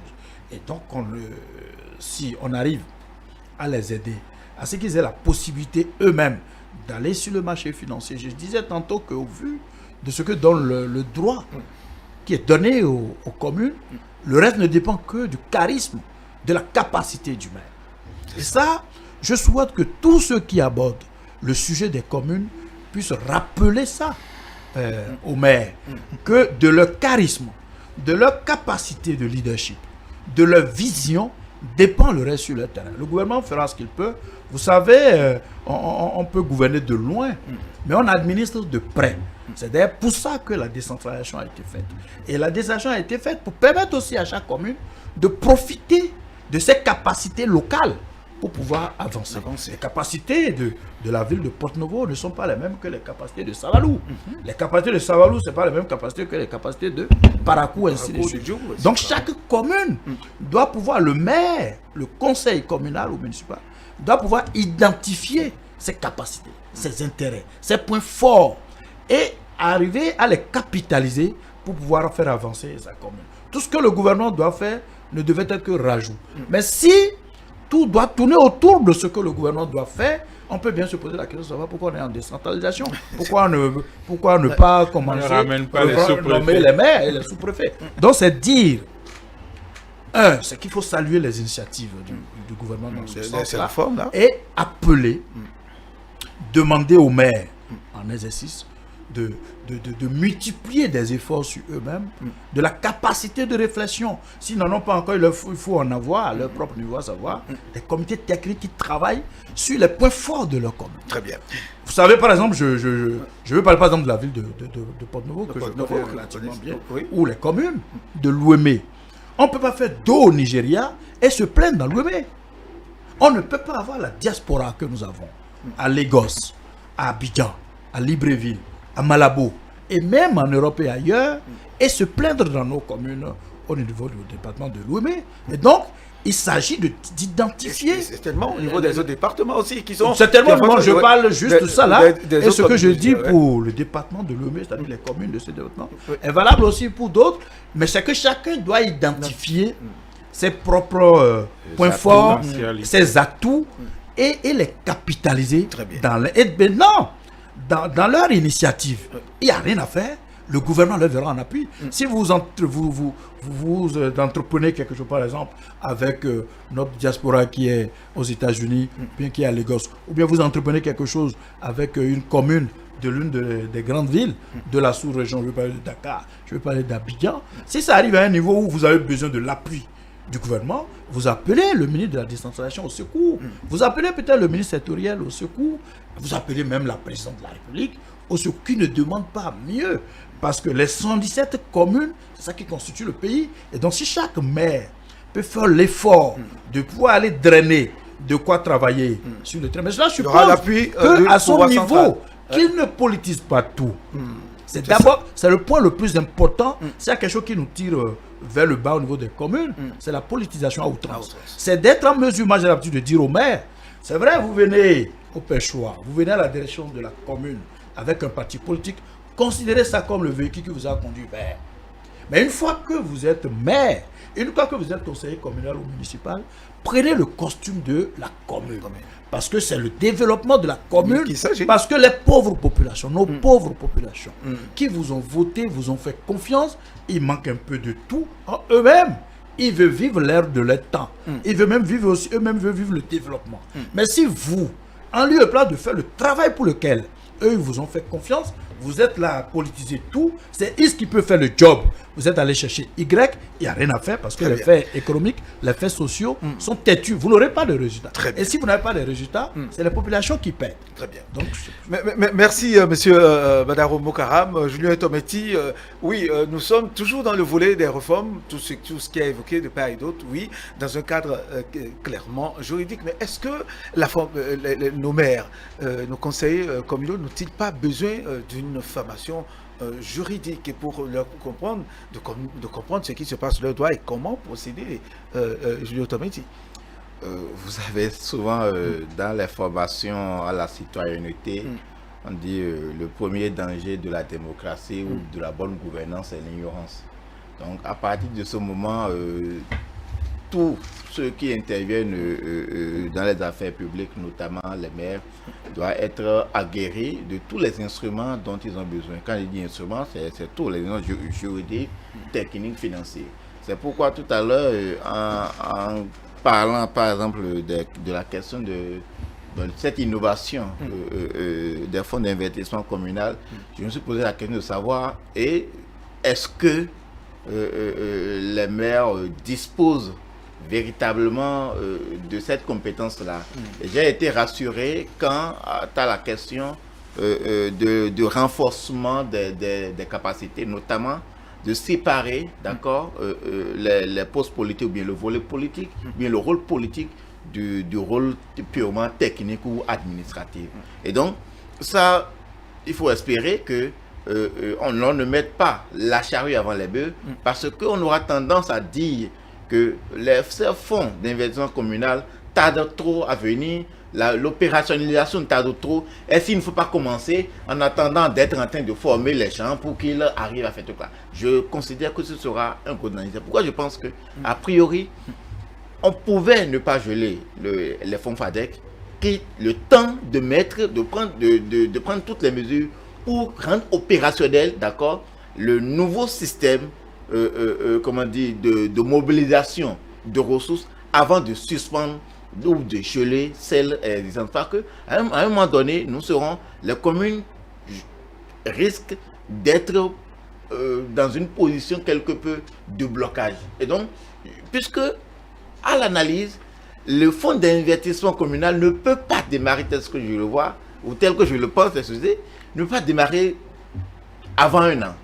Si on doit mettre en place toutes les mesures possibles existantes pour que l'opérationnalisation puisse donner ses résultats. Sur la question juridique, nous comprenons, nous avons l'habitude chez nous, vous savez que surtout le droit, c'est comme presque le domaine le plus accessible à tout le monde. Chacun y va de sa manière, ce qu'il nous fallait dire tantôt, par rapport même aux maires qui appréhendent mal leur rôle. Quand on parle de la tutelle, par exemple, ça s'apprécie. Jusqu'aujourd'hui, ça sonne mal. On ne comprend pas toujours parce que, en fait, tout le monde se dit interprète du droit. Le droit, bon, c'est la science sociale qui est à portée de tous. Mais mal interprété, souvent portée de tous. Mais mal interprété, c'est dit quoi, auquel on est plus confronté au quotidien. On glane ci, ça, là, on glane telle théorie et telle théorie ici. Des théories mal même appréhendées et que dans une discussion, mais sur une question, on remet ça pour dire, voilà, bon, il y a tel, ainsi. Donc, non, il y a cette position, c'est pourquoi le maire même n'a pas besoin d'être un expert en droit, d'accord? Mais, comme quelqu'un l'a dit, le maire doit travailler à se faire entourer, à avoir un cabinet dans lequel il y a toutes les compétences. Parce que le maire, a priori, c'est d'abord un acteur politique. Il n'est pas forcément technique, puisque dans notre environnement, on ne tient pas forcément compte de la technicité. Puisqu'on a fait le débat ici, est-ce que les maires ne doivent pas avoir tel diplôme? On s'est résolu à ce que ils savent simplement lire et écrire. Et donc, à partir de ce moment-là, on ne peut pas dire qu'il soit un érudit du droit, mais travailler à se faire entourer des compétences nécessaires. Très bien. Tout ceci recoupé, nous sommes amenés à nous poser la question de savoir, oui, au regard de certaines réalités, de certaines situations qui se présentent aujourd'hui, un an après, on constate qu'au sein de certains conseils communaux, il y a des frondeurs, il y a des boycotts, il y a des situations. Est-ce que là, est-ce que c'est pas retour, fait appel aux vieux démons? Est-ce que les vieilles habitudes ont été délaissées? Nous allons écouter nos amis de l'autre côté de Semekodji, de Tofo aussi, que nos collègues ont rencontré, qui nous ont dit ce qui s'est passé. Nous allons l'écouter, revenir sur ce plateau et commenter, apprécier ce qui s'est passé dans ces communes. D'abord, depuis que le maire Benametor a commencé sa gestion, nous avons eu des points de divergence. On ne s'est pas toujours entendu sur la manière dont il gère la commune de Semekodji. Et nous parlons ainsi d'une gestion opaque. Et donc, le maire Benametor a écarté complètement les conseillers UP et les militants UP dans sa gestion. Il y a eu plusieurs arrêtés sur lesquels aucun conseiller, aucun membre de UP ne figure. Il y a eu par exemple la gestion des gares routières où il n'y avait que les militants BR. Ce n'est pas seulement les conseillers UIP, mais au sein de sa propre famille politique. Vous savez comment on peut prendre un arrêté, on prend un conseiller, simple comme président, un second conseiller, ordinaire comme président, et son deuxième adjoint est pris comme membre ordinaire. Cela veut dire qu'il y a des arrêtés qui sont seulement pris pour humilier. Et il y a même des créations de statuts uniquement pour satisfaire les amis politiques. La goutte d'eau qui a fait déborder le vase le jour là, c'est la situation de l'un de nos conseillers qui a demandé à prendre la parole, mais qui a été tout simplement humilié par le maire. Nous avons dit que nous ne pouvons pas continuer à accepter de tels comportements et nous avons voulu nous extériorer. C'est ce que nous avons fait. Depuis 2 juin 2020, le conseil communal de Semekodi a été installé. Déjà, dans ce mois, nous avons déjà enregistré quelques écueils et on a pardonné et on a continué jusqu'à 1 an. On s'est dit que, comme nous sommes tous dans la mouvance, il est nécessaire qu'on se voie. Donc c'est dans cette optique que nous avons essayé d'écrire une correspondance à notre maire pour lui demander une audience. À notre grande surprise, on dit qu'il y a des insuffisances dans notre correspondance. Et notre vice-coordonnateur a eu la chance, disons, le réflexe, je vais dire, de reprendre la correspondance. Et ceci n'a pas acquis l'avis de notre maire qui maintenait toujours le refus de ne pas nous recevoir. Il gère d'une manière vraiment qui est propre à lui et on voit que ce n'est pas bon. 2 mois du moins, nous avons demandé une audience, il ne nous a pas reçus. Mais il veut qu'on arrive au conseil alors qu'on lui a demandé une audience. Nous voulons lui exprimer de vive voix notre mécontentement. Donc il a refusé de nous donner la parole et il nous a traités presque de vil individu qui ne sait pas lire les tests administratifs et ceci a entraîné notre mécontentement. Et c'est ce qui a fait que nous nous sommes retirés de la salle. On s'est dit que trop, c'est trop. Voilà, c'était donc la réaction de quelques conseillers communaux frondeurs de Semekodi. Voilà, nous n'avons pas pu avoir la version du maire Jonas Gbenametor. La direction des programmes est donc prête à tout moment d'interroger, d'enregistrer le maire, de l'écouter, d'écouter aussi sa version, de diffuser aussi sa version des faits par rapport à ces frondeurs qui ont réagi. Oui, nous avons la même situation à Semekodi, même situation à Tofo, de l'autre côté, où on reproche au maire la gestion exclusive, non-considération des élus locaux, presque les mêmes accusations. Alors, aujourd'hui, Franck Kenevor, quelle lecture faites-vous de ces crises qui, peut-être, ont d'autres raisons cachées, pas ce que nous sommes en train de voir ici. Merci. Je pense que la première chose qu'il faut exprimer haut et fort, c'est que, au sens de la loi, ce n'est pas possible qu'un maire fasse une gestion solitaire. Parce que la loi dit que c'est le conseil communal ou municipal qui décide et le maire exécute. À partir de ce moment, est-ce que c'est dans la décision qu'il y a gestion solitaire ou dans l'exécution? Parce que, justement, dans la décision, c'est le collège des conseillers qui décide. Et dans l'exécution, ce n'est pas les conseillers. C'est l'administration. Le maire s'appuie sur l'administration pour exécuter une décision du conseil communal ou municipal. Ça, c'est ce que la loi dit. Maintenant, il est intéressant que le maire, malgré ces dispositions, j'ai dit ici tantôt que la loi dit clairement que le maire en lui-même, le maire lui seul, est l'exécutif de la commune. Donc, malgré cette disposition très forte qui nous conduit à des maires présidents, je pense qu'il est de l'intérêt du maire de rassembler, parce que le développement ne peut pas se faire contre une partie de la population que représentent ces conseillers communaux. Mais pour l'expérience, le préfet l'a dit tantôt, c'est généralement des questions d'intérêt personnel. Vous avez entendu un conseiller dire on crée des structures et on ne nous met pas dedans. Parce que justement, il y a des émoluments, il y a des voyages. Vous savez, aujourd'hui, je voudrais vraiment que les conseillers communaux et municipaux, à tous les niveaux, puissent prendre la mesure de leurs responsabilités.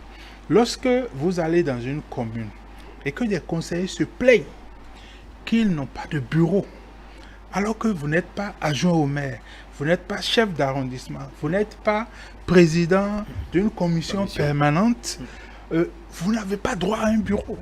Il y a des communes aujourd'hui où vous verrez, on crée des bureaux et on met bureau des conseillers.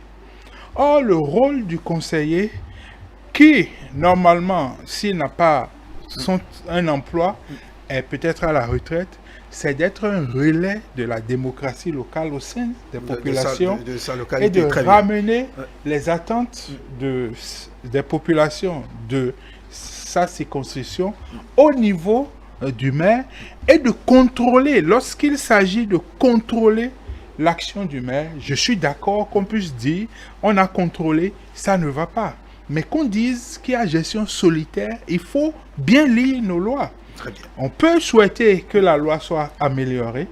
On peut inviter les maires à rassembler, parce que c'est ça, l'esprit même de la décentralisation, c'est donner le pouvoir. Le pouvoir qui est donné aux collectivités territoriales ne doit pas être pris en otage par les maires, mais ce pouvoir doit descendre dans les communautés pour que, dans les prises de décision, les communautés soient impliquées, pour qu'il y ait reddition de comptes aux communautés et qu'ensemble, on puisse dire, voilà la vision que nous voulons pour notre territoire.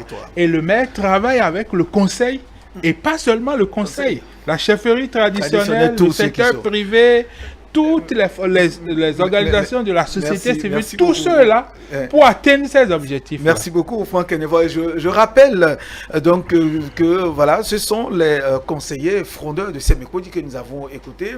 Nous sommes prêts, puisque nous avons essayé de joindre le maire, ça n'a pas été possible, mais nous sommes prêts à l'enregistrer, à l'écouter, à diffuser aussi sa version des faits. Oui, de toute façon, c'est comme l'a dit le spécialiste, l'expert en décentralisation, parler de gestion opaque, ce serait véritablement difficile. Monsieur Moukaram Badarou, oui, gestion opaque, on en a parlé, et discrimination, on en a parlé également à Sémékodi, à Tofor, etc.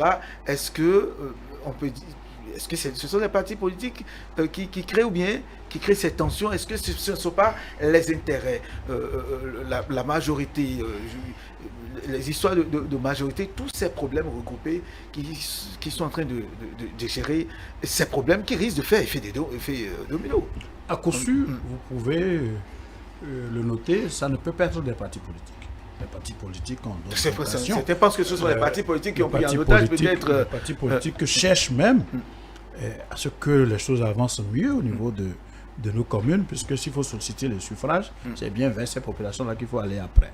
Améliorer leurs conditions de vie, c'est la seule et l'unique préoccupation des partis politiques. Vous savez, moi j'ai été conseiller municipal de la ville de Cotonou et j'ai eu la chance d'avoir été au commandement. J'ai une idée de tout ce qui se passe là. Je pense, pour ne pas beaucoup discourir, c'est qu'il faut appeler et le maire, les agents au maire, les conseillers communaux à prendre à bras le corps les questions de développement de leur commune. Il est vrai, la loi est très claire, elle est formelle. Le maire, c'est l'organe exécutif. La loi lui donne le droit de faire certaines délégations. Mais c'est lui qui fait cette délégation. Et le conseiller communal, son rôle est clair. Il faut que les conseillers communaux que municipaux s'approprient des tests sur la décentralisation. Ce n'est pas toujours bien compris, première chose. Deuxième chose, beaucoup se font élire conseiller communal ou municipal complètement pour d'autres visées qui n'ont rien à voir avec ce dont on parle. Il faut bien des intérêts personnels. Il faut quand même. Non, il n'y a pas tous les du coup. Nous parlons de nos communes. Nous parlons de nos communes nous parlons de notre pays, et moi quand j'en parle, je ne tourne pas autour du pot. C'est des questions d'intérêt personnel souvent. C'est des questions d'intérêt personnel souvent. Vous l'avez moins du fait de cette réforme, du fait de ce que les choses ont été pris en main par les partis politiques. Mais vous savez, les mots ont souvent la peau dure. C'est pour ça qu'il y a une sorte de... À Torfort, par exemple, quand le maire, Madame Soglo, mais sur les 25, 6 sont répondus. Quel développement on peut faire avec cette vision, cette façon de faire? Il faut souhaiter vivement, de la part du maire même, sinon des maires, l'effort au-delà de ce que leur donne le droit, mais l'effort de rassemblement, l'effort d'un certain management, un leadership, il faut rassembler. Mais, comme dit François Mitterrand, vous ne pouvez rien contre la volonté d'un homme. Si quelqu'un, c'est pour ses intérêts personnels, qui s'accroche, qui s'agrippe, vous avez beau tout faire, vous n'allez pas le ramener. Donc il faut souhaiter vivement, de la part de chaque conseiller communal, sans incriminer quelqu'un sur ce plateau, chaque conseiller communal, chaque maire en responsabilité a privilégié les questions de développement de leur commune. Si c'est le cas, il y a forcément un carrefour d'entente. Il y a forcément un endroit où ils peuvent s'entendre sur le minimum.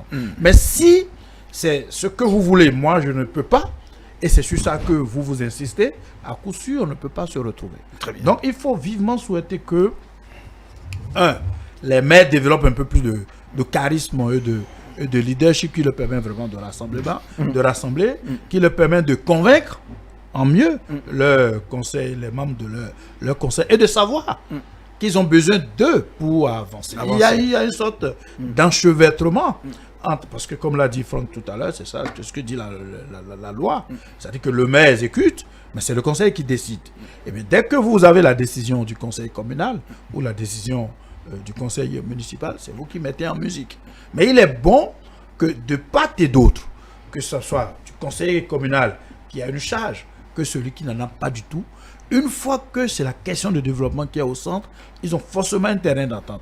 Et toutes les fois où vous voyez qu'il y a une difficulté qui amène à ce qu'on recherche la destitution du maire, c'est que très souvent, la division qui crée des problèmes, c'est beaucoup loin des questions de développement. Et il y a lieu.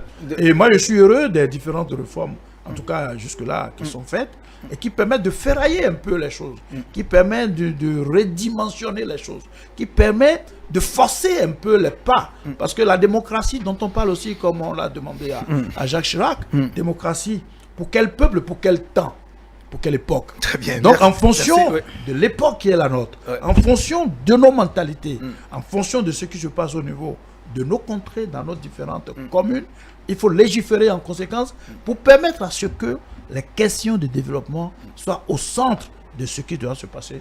Certainement qu'il y aura des choses à reprocher peut-être à ces maires, peut-être dans la gestion, peut-être dans la manière de faire les choses, Tometi, et qu'il faudra peut-être aussi chercher à étouffer ces velléités de ne pas délaisser les vieilles habitudes. C'était conseillé, je n'en connais pas, mais je le dis au hasard, qui continue de penser que les choses pouvaient se passer comme cela se passait oui, comme par le passé. Bien sûr, c'est ça. En fait, pour moi, c'est dans l'ordre normal des choses.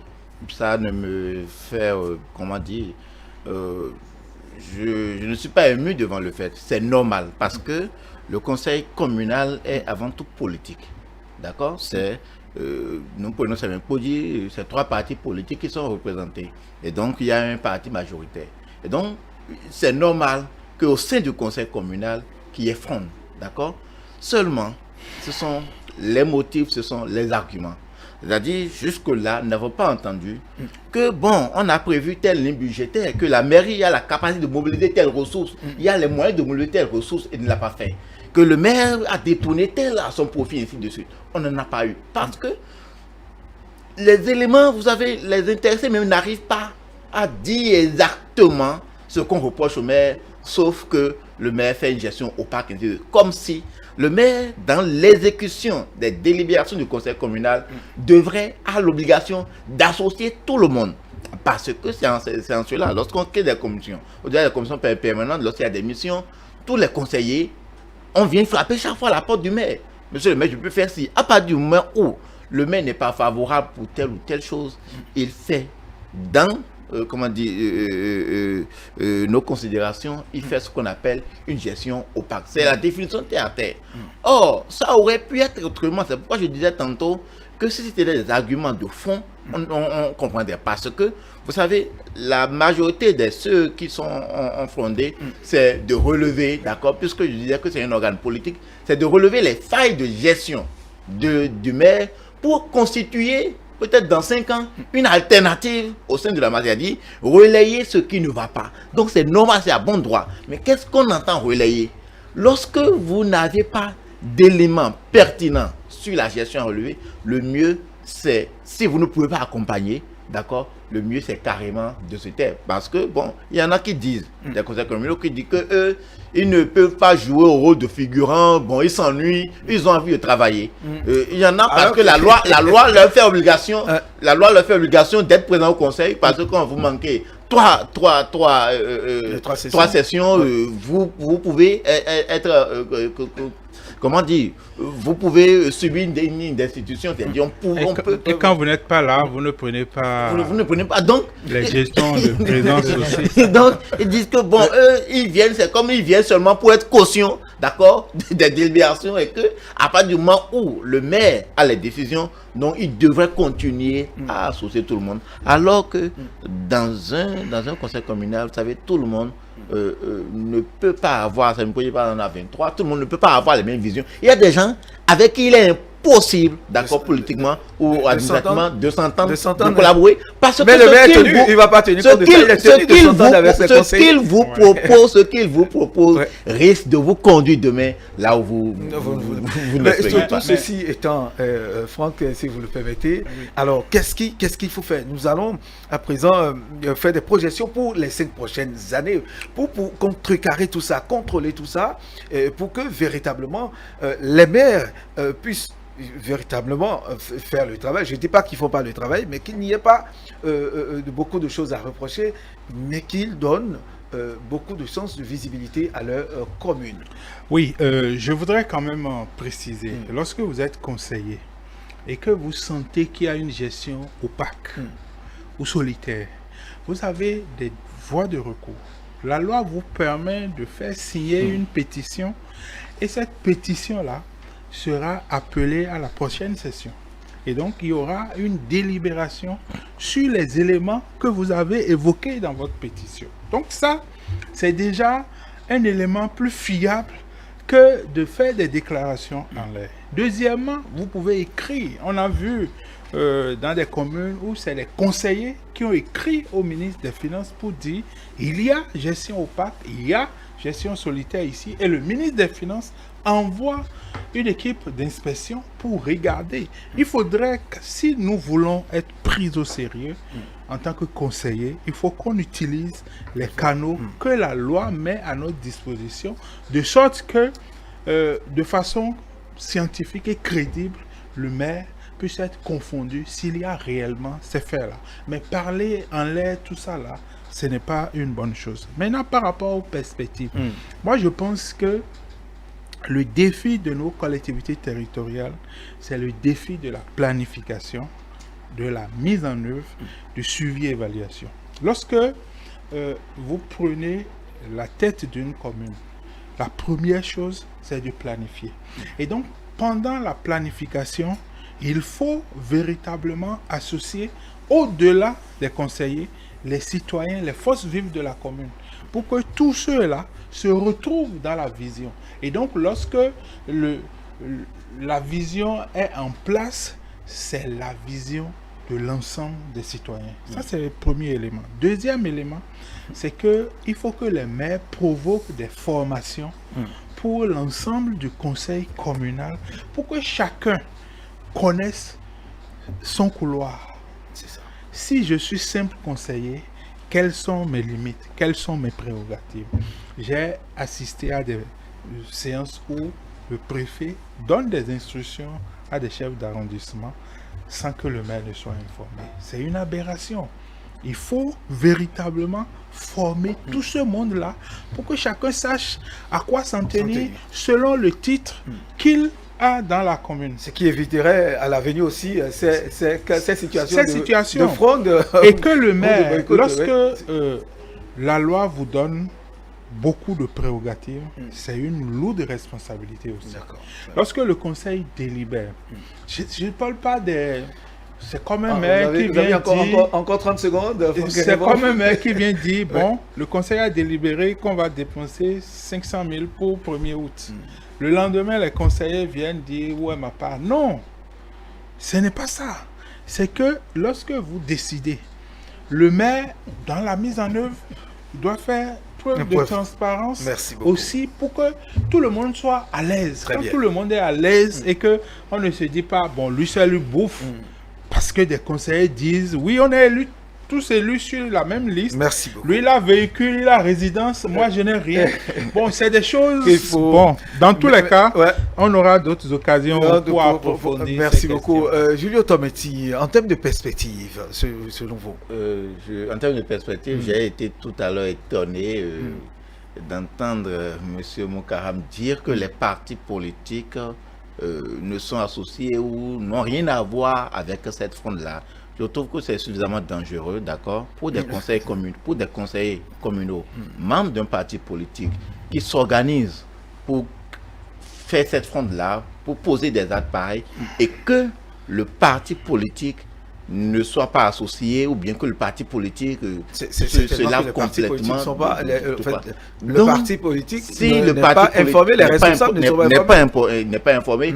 Il y a soit, comment dire, une mauvaise discipline, ou bien il y a une défaillance dans la coordination des actions, parce que ça ne s'entend pas que des conseils communaux issus d'un parti politique agissent ainsi sans que le parti. Donc c'est pourquoi j'en appelle fondamentalement, comme on l'a dit tantôt, à la responsabilité des partis politiques dans la gestion des communes, notamment de la gestion de ces crises d'humeur là que nous pouvons observer. C'est fondamental. Le parti politique, si tant est que les partis politiques ne sont pas informés ou n'ont pas été associés à ces faits-là, il faut véritablement qu'ils s'imprègnent, il faut véritablement que des mesures soient prises pour que des conseillers communaux ne sortent pas ainsi. Excusez-moi, faire cette montrer cette figure là qui quelque peu entache, parce qu'on va se demander les conseils communaux de quel parti politique. Et donc c'est fondamental, cela rappelle à la responsabilité des partis politiques dans ce que projettent leurs militants qui sont les conseils communaux. Oui. Non, je crois que M. Tometti ne m'a certainement pas bien suivi. Ce que je voudrais dire simplement, c'était que les partis politiques ne sont pas là appelés à des frontes. C'est tout ce que je voulais dire. Je ne dis pas que les partis politiques n'ont rien à voir avec les conseillers dans les différentes communes. La preuve, j'ai dit tantôt que je suis très heureux même de cette réforme parce qu'aujourd'hui, ça remet les partis politiques au centre. Parce que ça permet à un parti politique qui commence à gagner peut-être une commune, deux communes, d'expérimenter sa vision politique. Sa vision politique. Jacques Chirac en France a commencé par expérimenter la politique de la droite à partir de Paris, dont il a été maire. Et quand il a eu la chance d'être porté à la présidence de la République, ça lui a permis d'aller encore plus vite dans ce qu'il pensait faire. Donc c'est exactement ça. Ce n'est pas que les partis politiques ne sont responsables en rien de mieux. Les partis politiques constituent même aujourd'hui une possibilité, une meilleure possibilité aux maires, aux chefs d'arrondissement qui sont en fonction de mieux travailler, à savoir non seulement des conseillers communaux qui sont là, non seulement les techniciens de la mairie, mais pour ce que j'observe aujourd'hui qui se passe au niveau des différents partis politiques, que ce soit l'Union progressiste, le Bloc républicain, bon, les deux là que je connais mieux aujourd'hui, la machine politique qu'il y a où beaucoup de cadres travaillent sur plusieurs thématiques. Tout maire qui a une vision sur un tel ou un tel sujet, il suffit qu'il se rapproche des instances du parti politique. Il a forcément tout de suite des cadres à mettre à la disposition. Et ceci de manière bénévole. C'est-à-dire qu'il n'a même pas à payer la consultation parce qu'il suffit que le problème soit posé, que son sujet soit bien écrit, déposé au niveau des instances. On va l'aider tout de suite à trouver des cadres appropriés pour l'aider à faire le travail. En termes de perspective, c'est d'ailleurs heureux par rapport aux différentes réformes qui doivent suivre pour pouvoir compléter déjà ce qui se fait. Mais il y a un point fondamental. Qu'on appartient à un parti politique ou pas, il y a un point fondamental et puisque la loi est claire sur la gestion des communes, on vient de dire tout à l'heure que le maire, à lui tout seul, il est l'organe exécutif de la mairie. Le conseil municipal ou communal décide, bien qu'il y a des partis politiques. Mais il faut que, et le maire, s'il y a un appel très sérieux qui peut permettre, puisque vous avez beau écrire des lois, faire voter des lois, si l'homme qui est au centre de la chose ne se sent pas concerné, vous n'aurez pas le résultat. Et donc, il faut que le maire, il faut que les conseillers communaux puissent avoir comme priorité au niveau de leur manteau de conseiller ou de maire le développement de leur commune. Très bien. Et donc, dès qu'ils ont cette priorité, ils sont en mesure de comprendre le maire sur tel ou tel point qui le juge peut-être pas porteur pour la commune. Et dès que le maire aussi n'est là aussi que pour le développement, lui-même est en mesure de mieux comprendre celui qui est en face. Quand vous venez de parler de Semepodji, c'est 2 formations politiques qui sont là-bas. C'est le BR, c'est l'Union progressiste, et tous 2 partis politiques de la mouvance présidentielle. Et donc, ils peuvent s'entendre sur un minimum. Mais au-delà de Semepodji, que de Topfort, c'est pareil pour les 77 communes de notre pays, c'est d'appeler, et au-delà, moi je ne veux pas avoir la langue de bois avec vous, au-delà de la volonté que nous demandons d'eux, s'il y a possibilité que des lois permettent à ce qu'il faut des choses soient ferraillées, de sorte que le développement de la commune soit la priorité de ce qu'ils ont à faire. Parce que, mon cher ami, quand nous parlons de Bénin profond, on n'a pas besoin d'aller à Tokontouna, on n'a pas besoin d'aller à Bembereke. Le Bénin profond, parfois, c'est déjà à Cotonou ici. Le Bénin profond, c'est juste à Porto-Novo, là, c'est à Diara à côté. Et vous allez voir nos populations dans des sujets où vous posez la question de savoir. Ils sont aussi au Bénin, ceux-ci. Et donc, par conséquent, moi, je voudrais encore une fois profiter de votre micro pour souhaiter vivement que les conseillers communaux et municipaux prennent très au sérieux la mission qui est là pour ne pas faire démentir le charme qu'on a donné à la décentralisation. Merci à vous, Monsieur Badaro Mokaram. Une question que beaucoup seraient en train de se poser actuellement, c'est vrai, avec ça nous allons sortir de ce débat, de cette émission, mais au sein des partis politiques, d'où viennent ces conseillers fondeurs? Alors, quels sont leur réservés? Là, c'est la grande interrogation. Monsieur Mokaram, Monsieur Tometi, Franck Kenevon, la grande interrogation. Qu'est-ce que le parti leur réserve en termes de discipline, de sanction interne? Moi, je peux très rapidement vous dire la fronde au niveau des conseillers communaux, ici et là. Et dès qu'un parti est saisi du fait, eh bien, le bureau politique du parti va siéger, va examiner le sujet et aviser. Mais ce qui est certain, c'est que les partis politiques aujourd'hui, pour ce que j'observe, dans le cadre d'une construction de ce que nos partis politiques soient vraiment de machines politiques, des partis politiques pour vraiment l'exercice du pouvoir ou la conquête du pouvoir, que des conseillers communaux sur des sujets qui leur sont propres, sur leur terrain personnel, c'est-à-dire qu'au niveau de la commune, on arrive, si le maire ne leur donne pas l'oreille attentive qu'il faut, on arrive à pousser un peu plus loin le bouchon, il doit avoir certainement leur raison. Mais dès que le parti politique, lui, est saisi de ça, il va aviser. Voilà. Très bien. Franck Kenevon, en 30 secondes en 30 secondes, s'il vous plaît. Bon, je pense que on ne peut pas concevoir qu'il y ait de sanctions parce qu'ils ont exprimé leur opinion. Moi, je pense que fondamentalement, si c'est un vote de défiance, par exemple, ils doivent s'en référer, ne serait-ce qu'aux instances communales de leur parti politique pour recevoir des directives.